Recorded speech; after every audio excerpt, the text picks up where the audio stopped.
আমি চাই আমি বড় হয়ে মানে একটু ভালো কিছু করব, তারপর আমার মাকে যদি সুখে শান্তিতে রাখতে পারি। কারণ ছোট থেকেই আমার মা অনেক কাজ করছে আর এখনো কষ্টতেই আছে। সপ্তম শ্রেণীর শিক্ষার্থী আইরিন আক্তার 2 বছর বয়সে হারিয়েছে বাবাকে। অন্যের বাড়িতে কাজ করা দাদিকে নিয়েই শুরু হয় আইরিনের সংগ্রামী জীবন।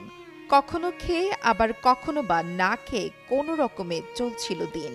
বাবা মারা যাওয়ার পর মা দ্বিতীয় বিয়ে করলেও টেকেনি সেটি। দ্বিতীয় ঘরের ছোট একটা ভাইকে নিয়ে ফিরে আসে মা।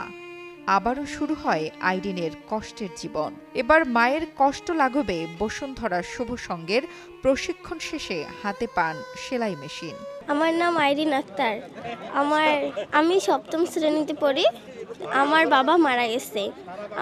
আমি যখন 2 বছর ছিলাম তখনকার আমার বাবা মারা গেছে। তো আমার মা হলো হোটেলে কাজ করে সংসার চালায়। আর পড়ালেখার চালাচ্ছে, কিন্তু কতটাও পারতেছে না। আমি চাই যে আমি সেলাই মেশিন শিখে যদি আমি নিজের পায়ে দাঁড়া হতে চাই, আরও আমার মাকে সাহায্য করতে চাই।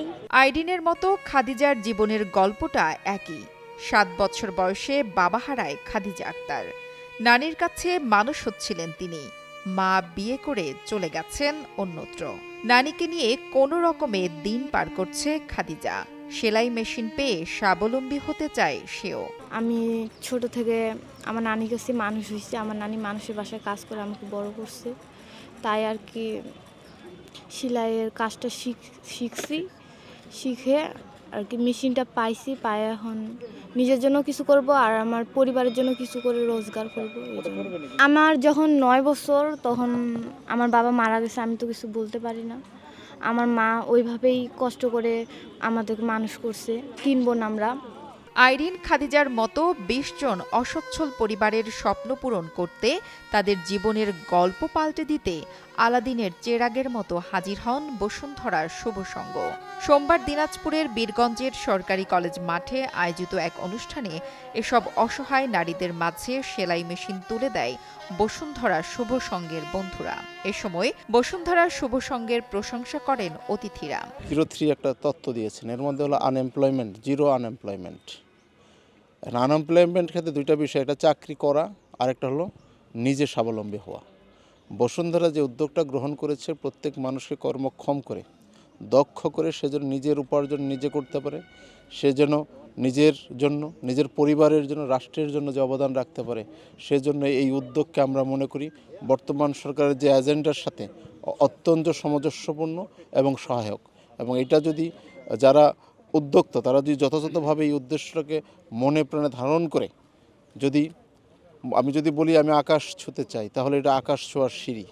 বসুন্ধরা গ্রুপ আজকে বীরগঞ্জে যে অসচ্ছল মহিলাদের মাঝে সেলাই মেশিন প্রদান করলো, শুধু 20 জন নয়, এটা এই পরিবারে যে 100 জন আছে, আজকে এখানে 100 জন উপকৃত হবে এবং আশেপাশের অনেকে এখানে কাজ করতে পারবে, কাজ করে সেখান থেকে তারা উপার্জন করতে পারবে। বসুন্ধরা গ্রুপ আজকে যে উদ্যোগ নিয়েছেন সেই উদ্যোগে ধন্যবাদ জানাই, যে আজকে অসচ্ছল মানুষকে সচ্ছল করার জন্য তাদের যে এই মহান উদ্যোগ, সেই উদ্যোগকে ছোট করে দেখার কিছু নেই। আজকে ক্ষুদ্র ক্ষুদ্র থেকেই মানুষ বড় হয়ে যায়। আজকে যে 20 জন মহিলা অসচ্ছল মানুষকে যাতে সচ্ছল করার জন্য চেষ্টা করছে, এই 20 জন থেকে আজকে 5,000 জন বা 20,000 জন লোক তৈরি হবে, এটাই আমি কামনা করি। বসুন্ধরা গ্রুপ যে কাজটা করছে, যে আজকে যে মেয়েরা বাড়িতে বসে থাকে তাদেরকে প্রশিক্ষিত করে, তাদেরকে সেলাই মেশিন দিয়ে তাদেরকে যে সংসারের কর্মক্ষম করে তুলতেছে, এটা নিঃসন্দেহে প্রশংসার দাবি রাখে। বসুন্ধরা গ্রুপের পাশাপাশি দেশের সব শিল্পপতিরা, সব গ্রুপরা যদি এইভাবে এগিয়ে আসতো, আমি মনে করি দেশটা আমাদের খুব দ্রুত এগিয়ে যেত। শুভসংঘ যে এই উদ্যোগগুলো নিচ্ছে এটা নতুন না।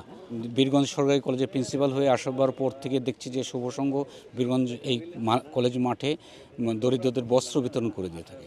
এবার যে উদ্যোগটা নিয়েছে সেলাই মেশিন, এর ভিতর দিয়ে যেটা হচ্ছে যে আমরা সহযোগিতা করি, কিন্তু সহযোগিতার কোনো টেকসই ভিত্তি থাকে না। কিন্তু এই সেলাই সহযোগিতার ভিতর দিয়ে একটা পরিবার কিন্তু দাঁড়াবে এবং একটা টেকসই স্থায়ী তার অবস্থা পরিবর্তনের পরিকৌশল কিন্তু করতে পারবে। এই জন্য আমি বসুন্ধরা গ্রুপকে আবার ধন্যবাদ।